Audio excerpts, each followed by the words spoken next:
आपको कब पता चला था ये कि 75% का आया है? अभी 4 दिन पहले।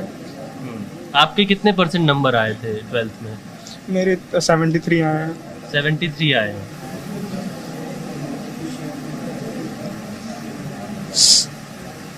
What's up and welcome to my channel. My name is Sachin and I hope you all are fine.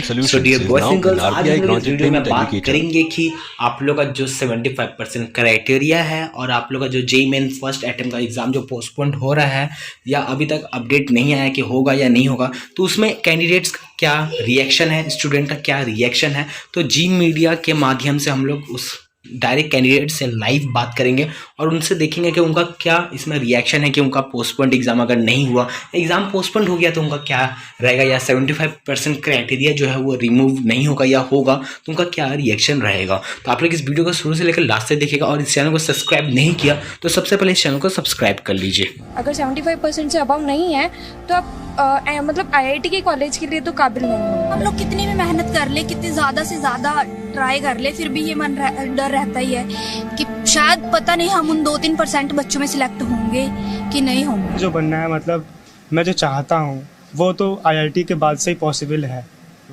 और उस तरह से मैं कर ही नहीं पाऊँगा, क्योंकि अगर अदर प्राइवेट कॉलेज में जाता हूँ तो इतना बर्डन हो जाता है कोर्स का कि सिर्फ उसी को करते रह जाओगे आप।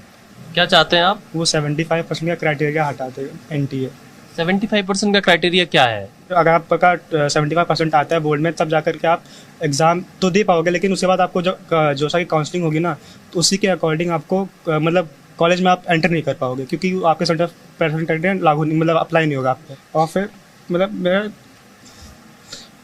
कब ना कंट्रोल नहीं कर पाता हूँ।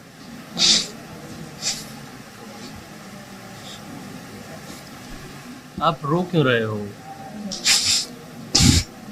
इसमें आपको चिंता लेने की जरूरत नहीं है।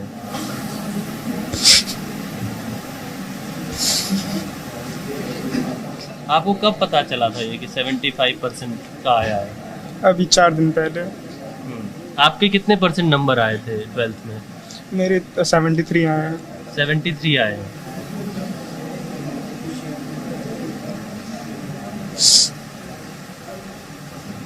और ये पहले नहीं पता था कि 75% का कट आउट होगा?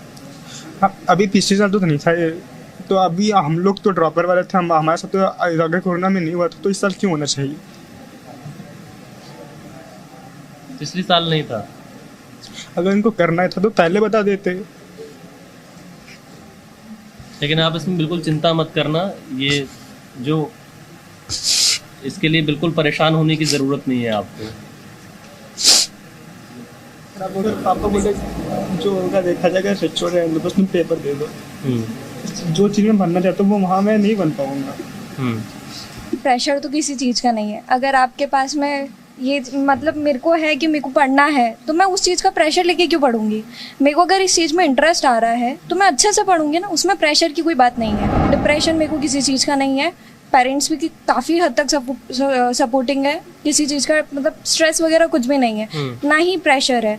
अब अगर जो बच्चे नहीं पढ़ते हैं और एकदम से जिनके मतलब ये अभी नोटिफिकेशंस के बाद में आया है, अब उन्होंने पूरे साल पढ़ाई नहीं करी है तो उन्हें उस चीज़ का डिप्रेशन आता है कि हमने पूरे साल पढ़ाई नहीं करी, अब हम क्या करें। वो मेनली डिप्रेशन है। अगर 75% से अबव नहीं है तो आप मतलब आईआईटी के कॉलेज के लिए तो काबिल नहीं हो।